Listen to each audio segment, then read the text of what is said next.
Hey, what's happening, guys? Ronin Man here. Early morning out walking. It's a big storm last night, so we should see some debris in the road here. I saw a bunch of broken tree branches as I was walking to the trail here. I'm in Central California, a town called Lompoc, which is next to the Vandenberg Space Base. And so anyway, I was kind of want a quick video responding to some comments from the expat video that just posted yesterday. First thing I want to say, thank you. Thank you for watching. Oh, I can see a big tree went down here. Ooh, yeah. Yeah, no, it was crazy, man. Last night was crazy. Big storm, and apparently it's gonna be a big storm tonight. It's supposed to be huge surf, so I'm gonna go to Halama Beach later on today. I don't know if it's true, but I heard like 30 to 40 foot waves, so it should be fucking awesome. So I want to, so respond to comments. Right.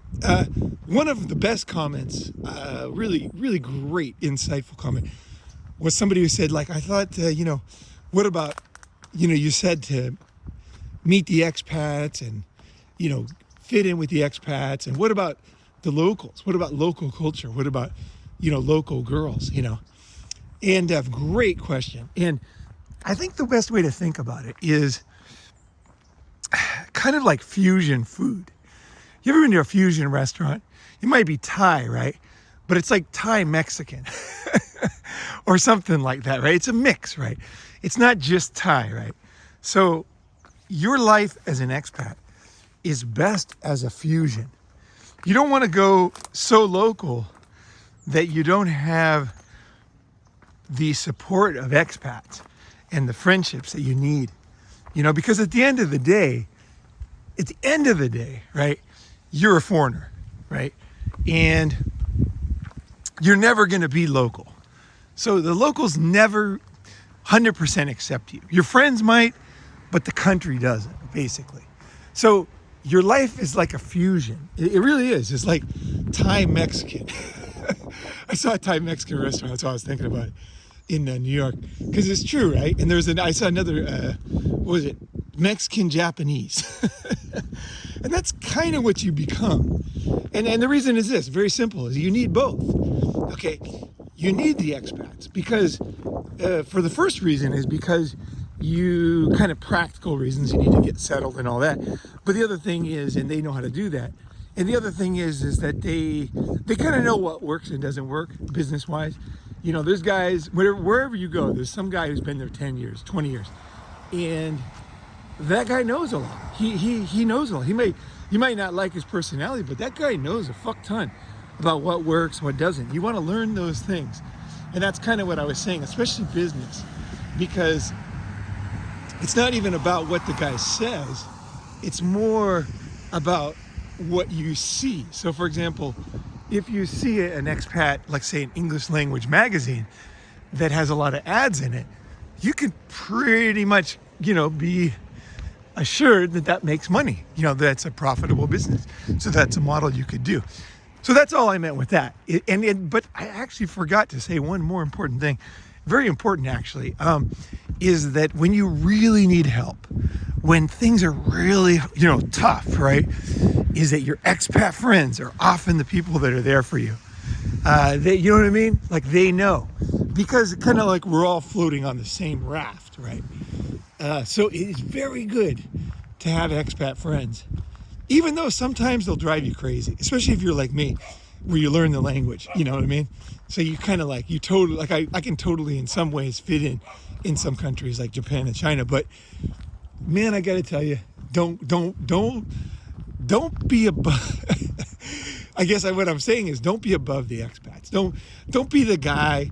There was a guy in my neighborhood in Japan, and he used to wear a yukata, which is like a Japanese, like a male kimono, and then he would wear getza sandals, like wooden sandals, and he would walk by me and he would pretend like he didn't speak English, and so it pissed me off. Right? I was like, "Fuck, this guy's such a douche," He just seemed like such a douche.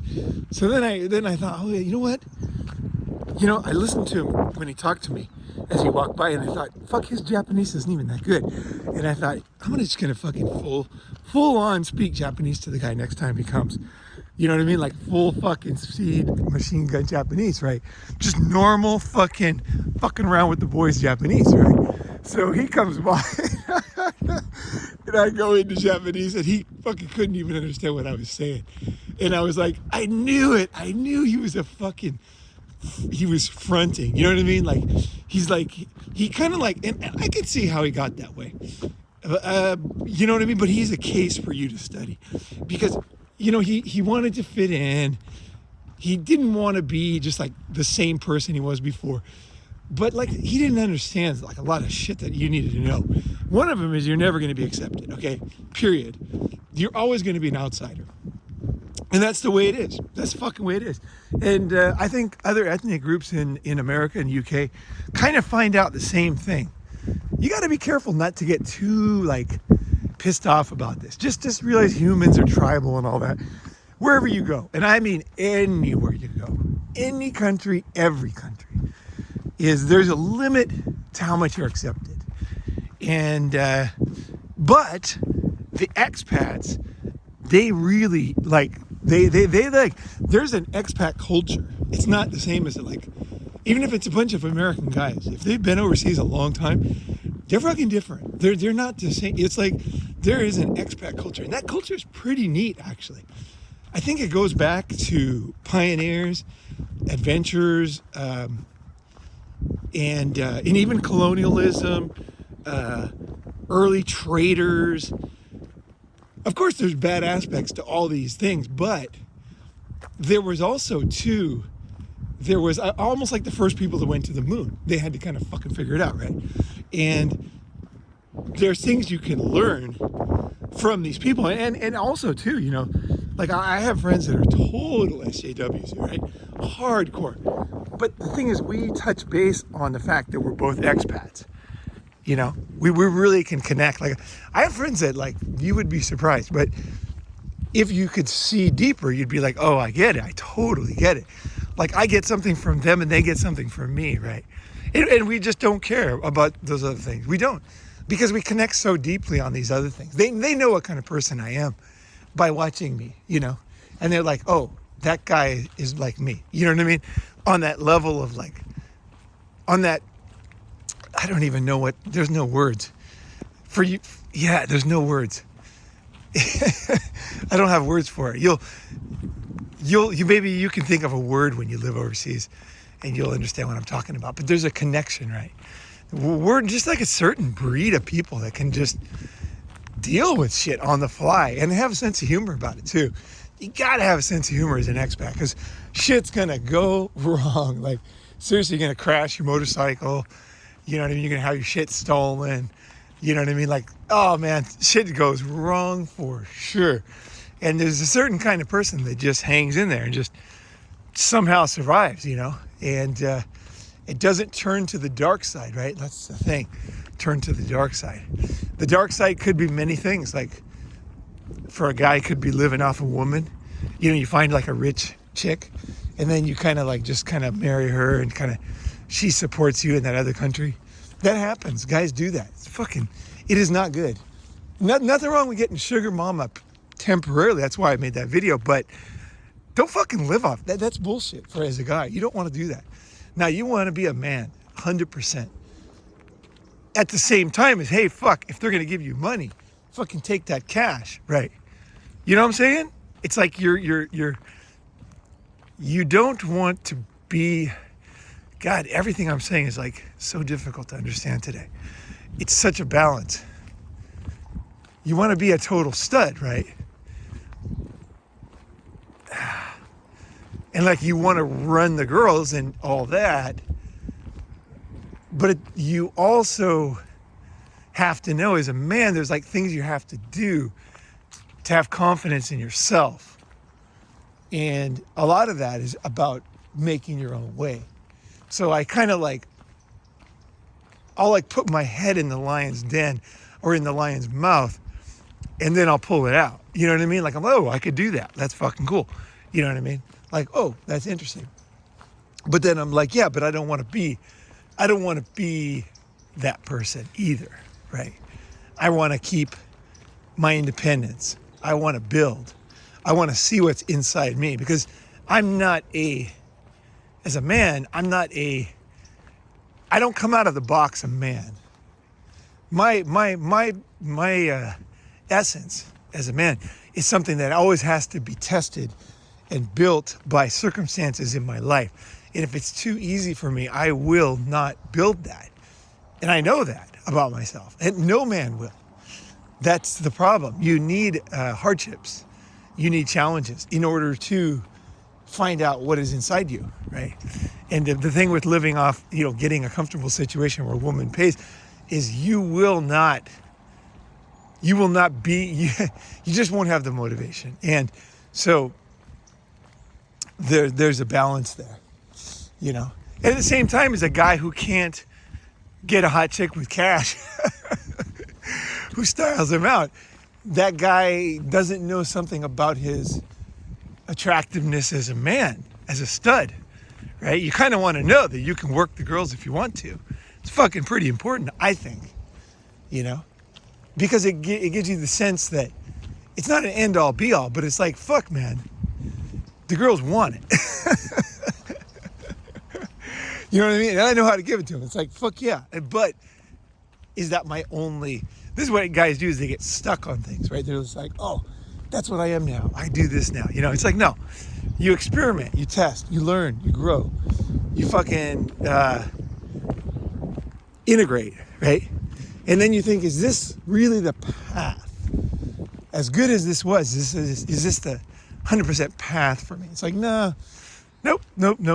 But again, it's not like, oh, but I'm embarrassed about that. No, hell no. Embarrassed about what? Embarrassed about fucking, you know what I mean? Being a top guy? Fuck that. I'm not that. But at the same time, I don't buy into it too much. You know what I mean?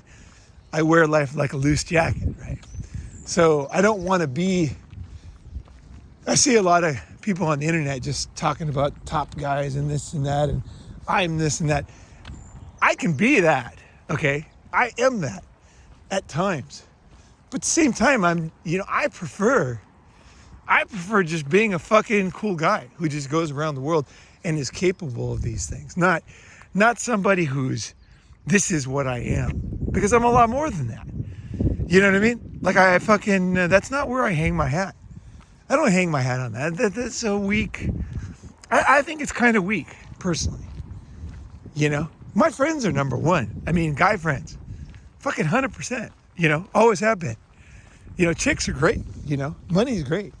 But friendship and health and fucking adventure, that's number one for me. You know what I mean? Like, that's fucking it. Challenging myself and doing shit. Not I'm a number one guy. What is a number one guy? A number one guy is a guy who basically is bathing in estrogen. Which is what I talked about in one of the videos I'm going to upload, and the dangers of that. It's like, no, man, I'm just a fucking dude, in the end of the day. Okay, so I want to say, like, is back to the question, is like, great question, and you want to integrate both. So you got tons of expat friends, and you totally fit in with the locals. Speak the language, understand the culture, understand how to act, have doors open to things that, the quote unquote expats don't have. Because there's these guys who never learn the language and basically who are like, kind of like sequestered in this expat community, where they can't, you know what I mean? Like, they really almost kind of look down on the locals. Not all of them. Some of them just become small. As men, and they're just, their network is small, and it gets smaller because if you just have expat friends, what happens is they move and they die and they pass away and they move countries and, like all this shit, and they get married and they can't be with you anymore. And it's really kind of a limited life, right? Fuck that. I'm not into that. And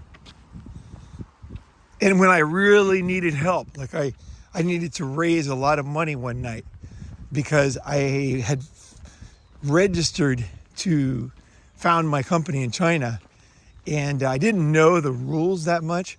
It was really complicated. And not many people do, to be honest. But I was trying to like make a company in China, a certain type of company, and I needed you needed a certain amount of capital, and I didn't know anybody who had done it, because the expats can't technically do it. I had it under someone else's name, and she didn't know. She didn't know what the deal was either. So we both kind of applied, and then we basically got the message from the government, got the call at about 5:00 in the afternoon, and the guy said, yeah, you've been approved. You can make this company, but you got to have $150,000, $150,000 in the bank tomorrow morning by 9.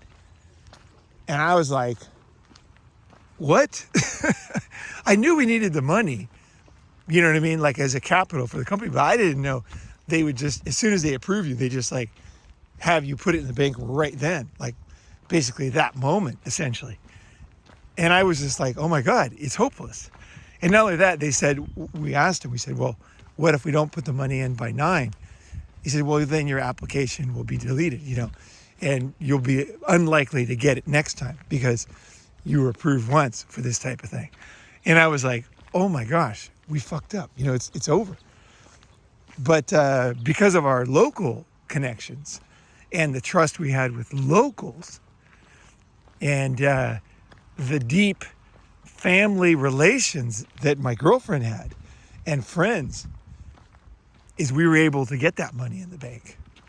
It was a miracle. It was a miracle.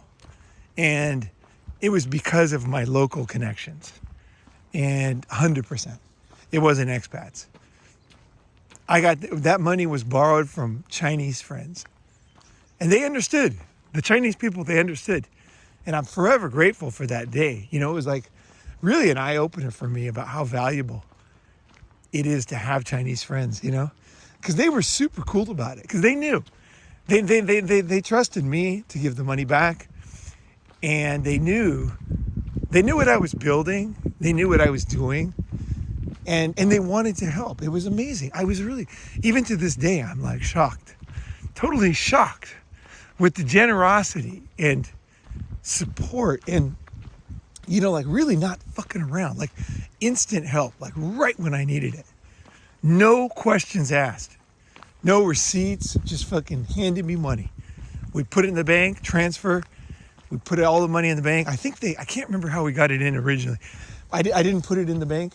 I think they gave us cash and then we deposited it just at 9:00 in the morning when the bank opened. And that was good enough. Yeah, I think that's how it was, because bank transfer would have taken too long. But anyway, I like, that was like a really great example of how locals, because my expat friends, they had the money, they trusted me and everything, but their money was overseas. Like they would have had to transfer it, And also the expats,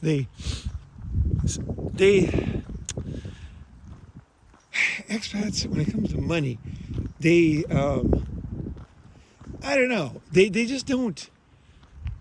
And this is kind of Western culture thing. It's kind of like friendships and money are separate.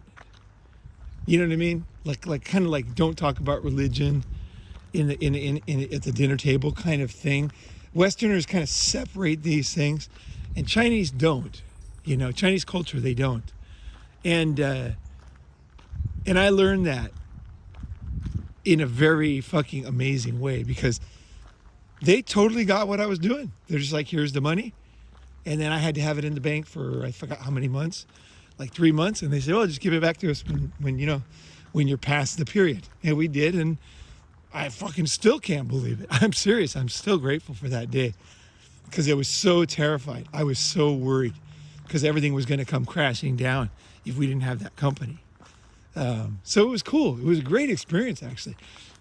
You got to be tested, right? Then I tested everything, and yeah. So like local friends are awesome, fucking awesome. They're more important in the end than expats. But hey, man, I got a couple of friendships with expats that are just so fucking deep. Like long-term expats, man. We got some. I mean, there is some there's some sharing that goes on that's just so deep that I can't do with anybody else. Like, not only, yeah, do they have similar background, but they totally get the other culture. And so even our jokes are things that nobody else would understand, because they're not just jokes based on the culture, they're jokes based on a certain period of time in the culture and the people that were there, and the hypocrisy or whatever that was going on, right? And it's just so special to me. Like, I laugh hardest with my long-term expat friends. You know what I mean? I really let down my guard with those guys, because we all know so much about each other. You know, it's kind of, you know, the best example. I don't want to take the glory from something that I'm going to compare it to, but it's the best example I can think of is the war. Is people that go to war together. Like, you know that guy. You love that guy. And if you look at veterans, the way they see other veterans, like real veterans of combat, there is a connection that is so deep. It is so deep that women just cannot understand it naturally because they haven't gone through it. And men that have not been in combat, you can just sense they don't get it either. They can appreciate the guy, but there's a difference, right? There's a difference. And I think it's not that deep. Maybe it's not, I don't want to, but it's kind of that same kind of thing. Like, it's kind of a war sometimes, you know, overseas, like life overseas. It can be like that. It can be challenging, you know. It can test you to your very limits, and that's cool. That's fucking awesome. But yeah, I hope I clarified a little bit. And the sweetie pies that don't speak English, they're the best. Oh, for sure. That's the main reason why you want to learn the language, is so you don't have to date. Because here's the thing, there's these English-speaking girls who, they're kind of like, they just want to date a foreigner, you know, which I'm not saying don't bone them. I mean, it's okay. You know, I've had a couple of those, but they just see you as a certain, it's like you turn them on, like the way you look and the way you act, right? Which is great. I mean, you want to turn women on, but you're replaceable because you're not an individual to them. You're just like an American guy, or you're a French guy, or you know what I mean? You're a Ghanaian guy, whatever it is that turns them on, right? But the issue is that, you know, when a woman like sees you as a person, as an individual, she likes you, right? And if she only sees you as that, you'd be surprised how replaceable you are. It's I know women's nature and all that, but it's even more replaceable than you'd think. It's like, just, oh, she's got a new foreign boyfriend. You know what I mean? It's just like, whoosh, and she's completely like integrated with that guy, you know, in the same way that she was with you, right? And so it kind of, you have to protect your heart a little bit. You know what I mean? Like, there's a little bit there, like as a guy, you know, like, protect your fucking soul. Guys are sensitive at this level, you know. Even if you don't date or marry or whatever, just periods of time with them or whatever, you know, whatever you call it. It can hurt your feelings. It can. You realize you're just kind of like a tool. You're like interchangeable to her. It's weird. And like, avoid those girls, basically, if you can. And the way you avoid them is by speaking the language, because then you can date all these girls who never fucking, or just bone, or whatever word you want to use. The chicks who've never had a foreign boyfriend, never, don't want to date a foreign boyfriend, not looking for a boyfriend. Those are the best. Those are the best.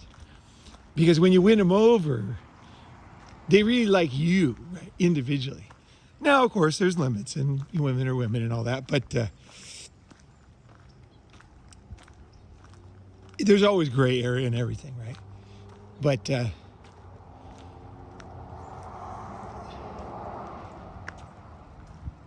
it is sad when you find out, like, you're just seen as that. It's just, I think a lot of guys, like really, like dudes here in America, like I bet you there's a ton of black guys and you guys comment that feel that way about white chicks, like the white chicks who really like black guys, like, yeah, it's a big compliment and everything, but and in the beginning when you're taking off their panties and all that, you're all stoked, and you know what I mean, but there's a when you really understand it, there's like kind of a sadness, because you realize, hey, how's it going? There's a dog there. How's it going? You realize that it's not you, that they love, right? It's not you, right? So you want to be, it's kind of like, I guess it's kind of like a rich kid. Like his friends only hung out with him because he had money, And you ever have a friend like that? You don't want to be that. You want to know the difference, right? You want to discern why people are around you, why they like you, and then you can. That's part of the reason why rich people hang out with each other, because they know, okay, this person is not with around me because of my money, right? So let's see here. What's the next one? Oh yeah, the other one was a comment on dating. No, sorry. I dropped a few names, right, in the last video. Guys I met. And somebody said something like, I love your content, but, like, basically saying that I'm lying, that I didn't meet these guys. And I wanted to address that directly. When you travel, you're going to run into situations that you're not going to run into here. Okay? So, my comment was basically get off the channel, but I want to soften it a little bit, because I understand that people don't understand the dynamics of being overseas and traveling, and you know what I mean? Like, I got to give a little break there, because I'll give a little background. Okay, so the guy Duterte that I met many years ago, 1990, in Cebu, he was there in a restaurant, right? And the first thing I want to say is part of the reason why, I'm guessing, okay, I could be wrong, the guy said, hey, kind of like you're full of shit, is because he overvalued meeting people, famous people. I don't think, like, meeting Duterte and shaking his hand, it's not really fucking big deal. Like, honestly, I don't idolize rich, famous people. I like to meet them. It's interesting. I enjoy expanding my network and meeting people that are kind of part of history. Like Duterte is one of those guys, and so is Mugabe, right? It was great to meet them. It was really wonderful, actually. And it got my mind thinking about a lot of things, but I think, I'll just say this. One of the saddest things I see in America is that kids, let's say they have you ever heard of the Make-A-Wish Foundation? Right, so there's this Make-A-Wish Foundation, and what it is kids who are dying of a disease, they make a wish and then they fulfill it. But I've noticed that most of the wishes are to meet famous people, okay? And I just think that's so sad to me. Like, their wish is to meet, a particular basketball player, a particular football player. And they don't realize that, and society plays into this, is that there's no real value there. Like if you meet somebody that you idolize, Michael Jordan, and let's say you have dinner with him or whatever, that's great, he's a great basketball player, and I'm sure, it'll be interesting to be his friend, but there's really not, I'm not saying it doesn't have value, because some people will say that, but it's like, you're just like shaking hands, and there's not that much there. it's interesting, and I will mention it. And when you do travel, all those stories are true, by the way. And I can go into why. I'm going to go into one of them. You'll kind of start to understand how these strange things happen, the dynamics, right? But first, I want to talk about the meaningfulness of it. Part of the reason why someone would think that it was lying is because they're like, oh, he thinks he did all these great things, or he's talking about all these great things. But see, the thing is, it's not that great. It's not that great. It's just like meeting people is cool, and you do get an insight. You do see the real them sometimes, and it can have great value. And it had enough that I wanted to mention it. I thought it was something that people would be interested in, right? But it didn't change my life in any way. You know what I mean? Like, I'm always kind of amazed, like, when somebody chooses me as a friend, like when a rich, famous person, the other third person I dropped the name on, and chose me as a friend, and that's pretty fucking cool, right? But that is just like I just see them as a friend in the end, not as the famous person. Like, if they want to hang out, that's fucking great. But that's it. You know what I mean? Like, I just see them as a human friend. So the only possibility is you meet somebody famous and you shake their hands, and it's like the Make-A-Wish Foundation. What really did you? It's an interesting thing to talk about. You know what I mean? Like, if this tree fell down or something, that's interesting. But there's no deep. Like, there's no way you would lie. I would lie about that. Like, it doesn't even hardly have enough value to mention. Not to mention fucking lie about it. Like, why in the fuck?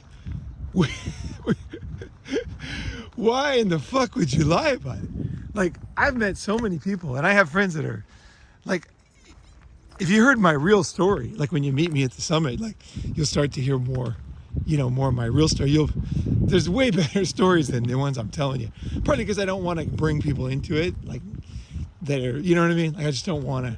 There's just people around me that they're not part of Ronin Man. You know what I mean? They got their own lives, right? But that's one thing, is overvaluing meeting people and other people, like famous people, as if there's something there. And yet, I mean, I guess to contradict myself a little bit, is that people become famous a lot of the times is because they are interesting people. They are unique people. You know what I mean? That's why people like were interested in talking and hearing them, because they were like, oh, that guy, he is very athletic, or he is very funny, or he's a very resourceful, whatever it is that the guy has, his skills that made him famous, right? So those are interesting. And so I will say that people do tend to be famous because they're unique. Now, of course, there are people that are related to, like, a director, or they have money, but even those guys often don't get that famous because society figures them out. I would say, I'll put my stake in the ground here, and I'll say that most famous people are fairly interesting, actually. And when I say fairly, I'm not saying like extreme, but they're fairly interesting because that's why there was something unique about them, and some of them are actually very, very interesting to meet. So I'm contradicting myself a little bit, but it's complicated, right? It's just fucking super complicated.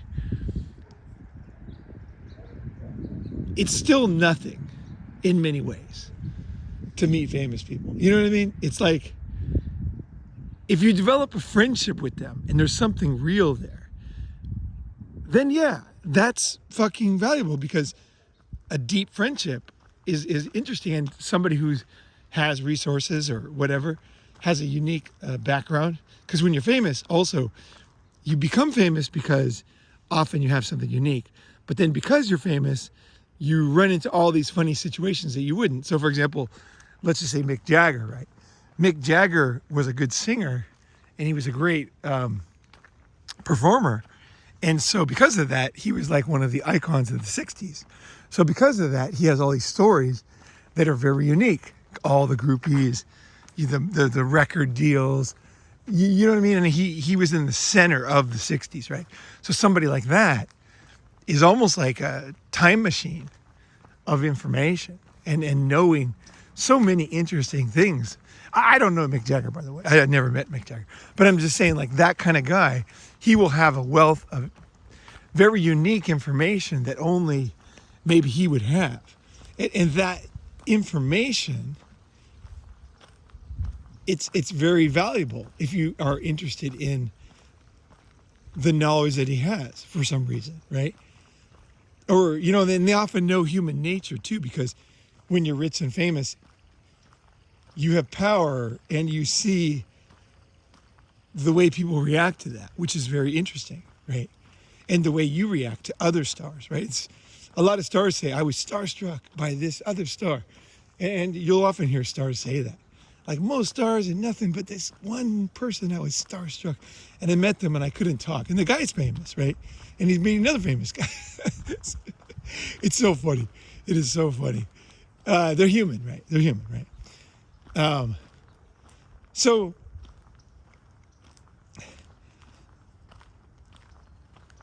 it is not that important. It's not, I've already said it.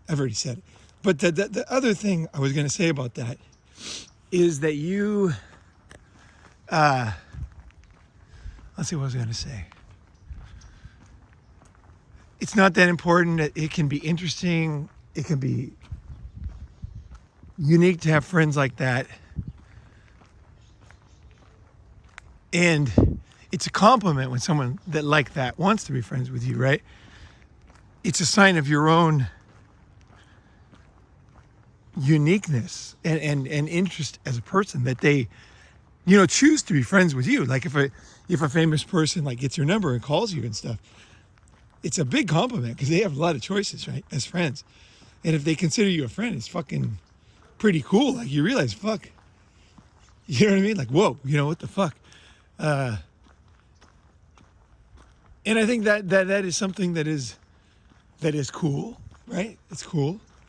But that's kind of it. Like, there's nothing else, you know. And you know, famous people will tell you too. There's nothing in fame. There's nothing there, you know. It opens doors, and those lead to experiences. And like I said, people that have talents tend to rise to the top. So you do hang out with those people. But I mean, look around. Like this is kind of a homeless walk here, but like the world is here, right? You know what I mean?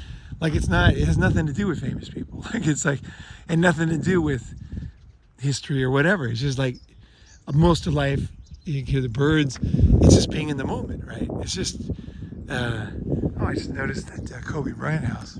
That's pretty cool. You know, life is in the moment. Life is in your heart. Life is in your experience. And bring you right back to right here. It doesn't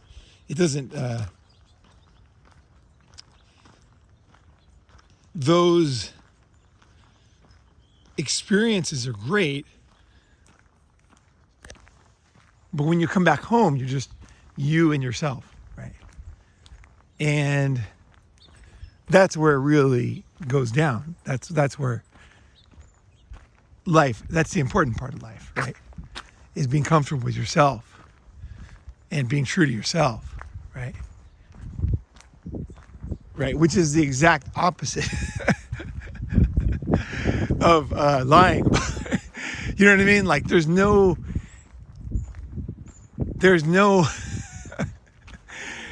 way. I guess there is a way. If you were on your way to becoming the man that you're going to become, maybe you could make a mistake and drop a name or something. Yeah, I guess I could say that. Yeah. Is that, yeah, no, I made mistakes in my past. As I learned these things, you know, the things I'm passing on to you is my own experiences, right? And my knowledge of those experiences, the things I've gleaned from them, you know, and in that unique experience comes temptation, it comes all my blind spots, all my immaturities, all my, you know, like just personal flaws, right? You know, so it's like working through those working through those, and you kind of bump up against them when you get these kind of opportunities, and eventually you become the man that you become, right? And so that's how I feel now. Is like I gained a lot from all these experiences, right? But the other side of me, and then I'll just end on this. The comment I left is like, don't listen to the stories, or don't listen to the channel if you don't believe me, is really important too, because I don't have time. I can tell you my experiences, right? And sometimes I don't explain them that well or back them up. But one of the fundamental things that has to be happening here is trust. Because if you don't believe, I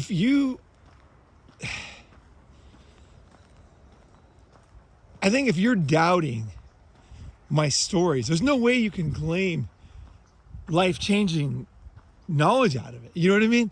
Like, there's no reason for you to be on the channel. Because the way that you change your life is by, hearing new perspectives, new ideas, and then finding out how you can implement those ideas, right? If there's no trust that the things being said are true, how are you gonna get any value out of it? Because you don't know what is true, right? You know what I mean? Like, if I say it's like I'm trying to do in this video, I'm trying to correct some blind spots that I didn't explain, and that, and also to explain what I really meant, right? But if you don't believe me, it's not about believing me or not. Like, oh, you should believe me. I'm not saying that. I'm saying like you won't have the trust that will allow you to learn the lessons that I'm trying to teach you, that I'm trying to pass on. It's because you don't believe. And a lot of times why people don't believe others is because they have been hurt before, or somebody lied about something else, or some other person, broke their trust, right?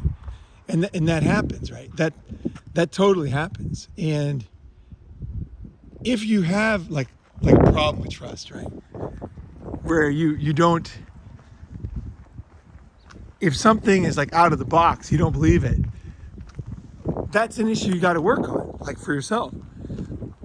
You know what I'm saying? Like, that's something like, there's two aspects, right? One of them is the ability to discern and say, hey, who's telling the truth here? What story is true? And the other one is knowing who to trust. Because if you're just always doubting everybody, essentially you're treating diamonds like zirconiums, and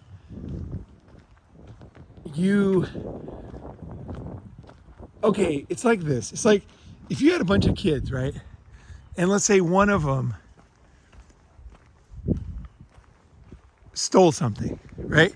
So you're a teacher, and you had something like, let's say, a computer, and then that computer is now gone, and you know that one of the kids stole it. If you treat every student like a criminal, you'll lose trust. They won't want to learn from you. The ones that are honest will just basically hate you, because they'll be like, fuck this guy. He doesn't have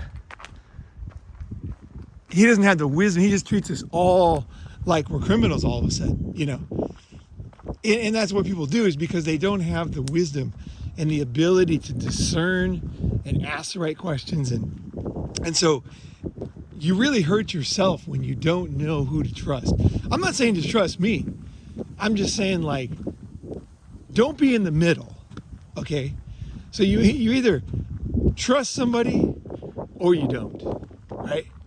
Now, I'm not saying you can't make a mistake and trust somebody that ends up being full of shit, right?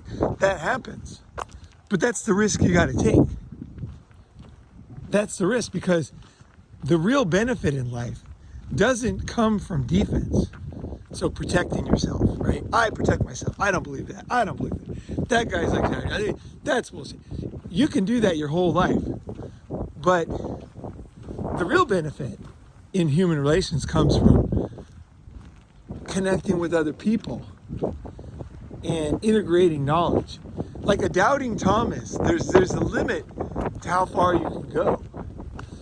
And also, too, it will drive away good people. Because good people, they might not do a good job explaining stuff. They'll just say something like, and then it sounds totally crazy. Like, a lot of times when I'm dealing with somebody that I know and trust, they'll say something and I'll think, that sounds totally fucking out there, but I know that guy, so I'll just fucking figure it out. I'll ask him later and try to figure it out, right?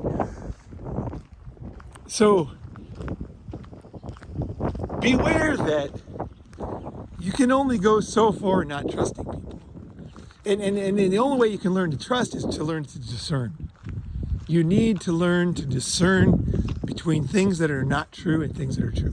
So I wanted to give, for that guy, I wanted to give a story that would kind of explain a little bit one of the stories. Okay, so Duterte. Okay, so you guys all know I go to 12-step meetings, right? AA, right? And so I was in an AA meeting and I was helping people in the Philippines in 1990. Okay, here's how the Duterte story happened. You know, so you can kind of like understand, oh, okay, it makes sense. Okay, so I was going to meetings, and now when you go to a meeting here in America, it's pretty much, it's very unlikely you're going to meet a rich, powerful person, right? Like generally you're going to meet like the guy who got the the drunk driving, the guy who, now these guys can save your life, but I mean, I'm just talking about, you know, what I'm talking about. And that is meeting like a rich person or famous person. Like, it's not that likely. Like in America, meetings in America, they're great. They saved my life, but they're not. You're gonna meet the the regular guys, right? You're gonna meet the regular guys, and that's great. It's really great to have tons of regular friends. They're like working men. You know what I mean? And guys who've been through shit, been to jail. You know, they've done their time. You know, there's a lot of guys like that. And a lot of my friends, like probably most of my friends are like that. So I'm not saying like I grew up in a trailer park. I'm not saying that those guys have no value. What I'm saying is you wouldn't do that. So I could understand you saying, oh, you know, like, well, you didn't know about the AA part. So let me finish the story. So I was going to meetings and I was helping people and I was very helpful. And at 1990, you know, I'm really like, when I have free time, which I did in the Philippines, I was there for 4 months on my trip around the world. You know, I had nothing to do every day. I was just either going to walk around and get some coffee, read a book, climb a mountain, you know, go to an island, go scuba diving, go swimming. You know, I really didn't have any plan, right, every day.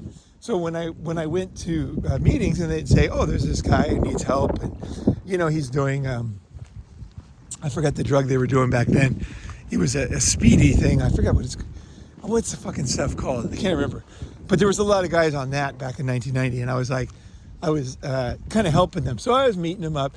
And I was one of the only foreigners there. So they were kind of intrigued by that, you know.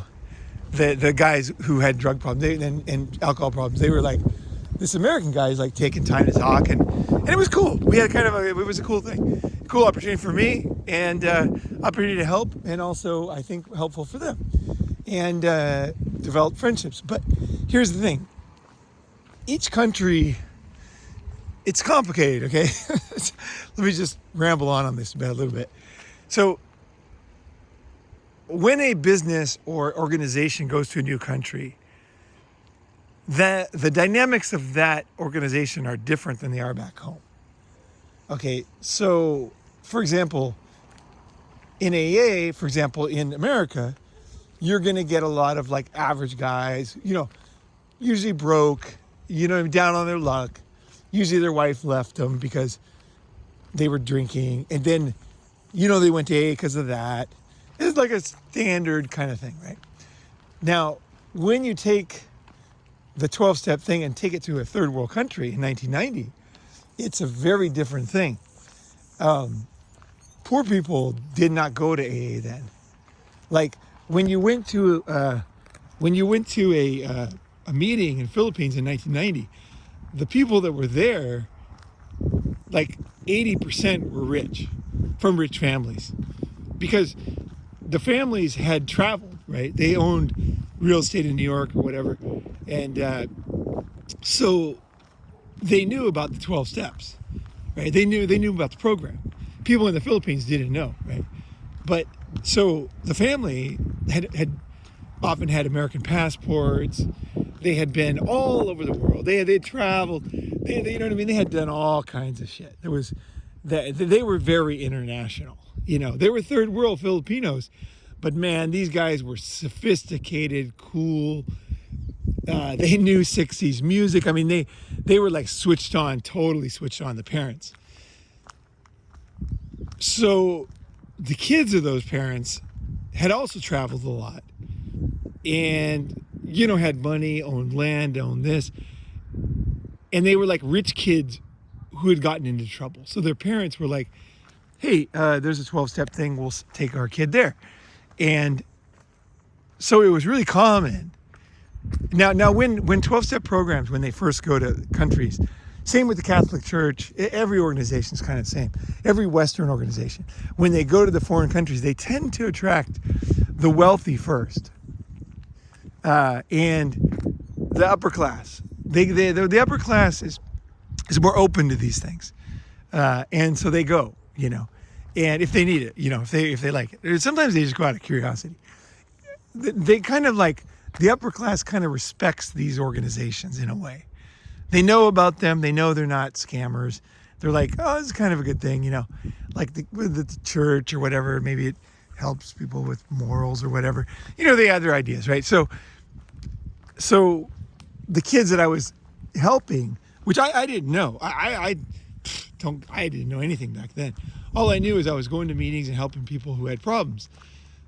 But then over time, I kind of realized, like, oh, they pick them up in cars. You know, I was like, oh, people don't have cars in the Philippines in 1990. You know what I mean? Like, some guy who has a car and a driver, he's fucking rich as fuck, right? Like, the car wasn't that expensive. So, you know, to me, I was like, just has a car. I got a car when I was like, you know, very young, right? I paid for it myself. I don't think of cars as, at the time, I didn't understand. Then I started to realize, oh, wait, they're wearing like nice coats and nice jackets. And it was kind of a mind fuck because I was used to helping like I was used to going to jails and stuff, you know, like helping people in jail and, you know, dealing with guys that had serious criminal records. So it kind of took a while to dawn on me that these guys were different, right?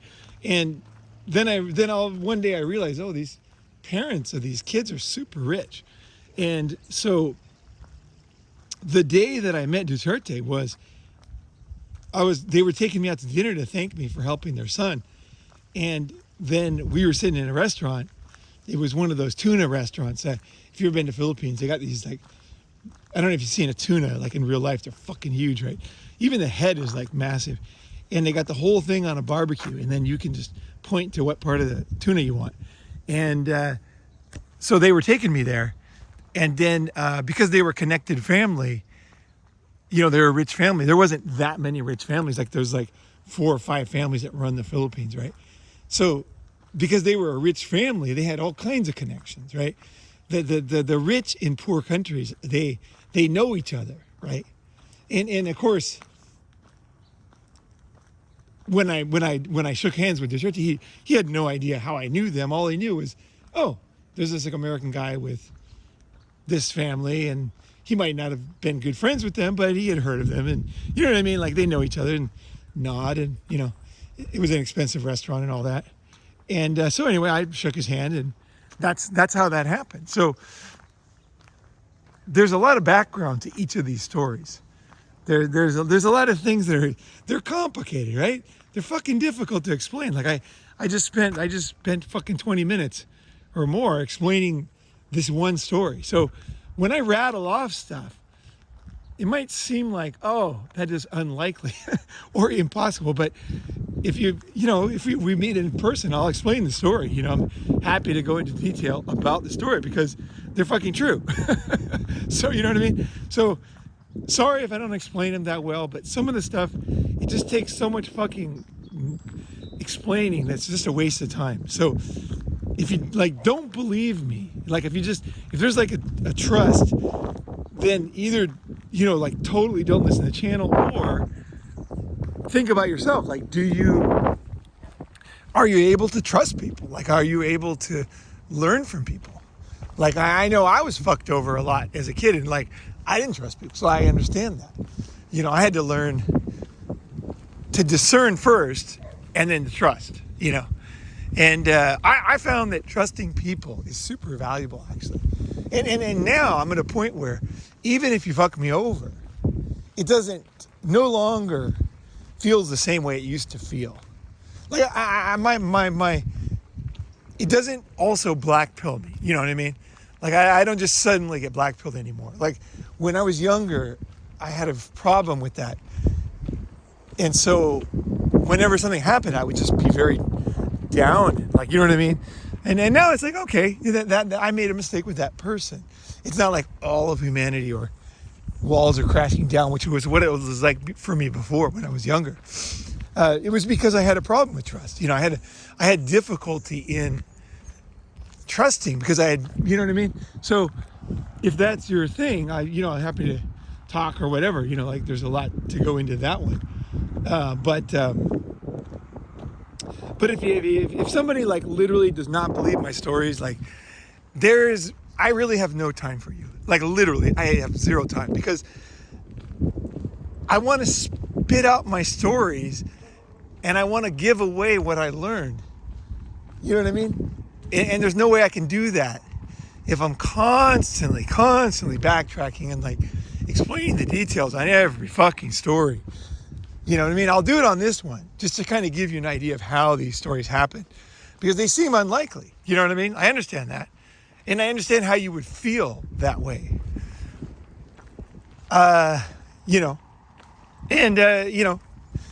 We all make our decisions. So make your decision about how you feel about this topic, right? So anyway, I will end on that. And I want to say thank you very much for everybody listening. And I got a big announcement. I'm going to give a little hint here, is that the plan is to open up a GHQ, General Headquarters, Ronin General Headquarters in probably Thailand. So get a house and, have more of an offline connection, events there and this and that. So if you're interested in being part of something like that, I wouldn't say interested. If you're very interested, if you're serious, feel free to contact me on Telegram. My ID is Ronin Free, no space, no dots.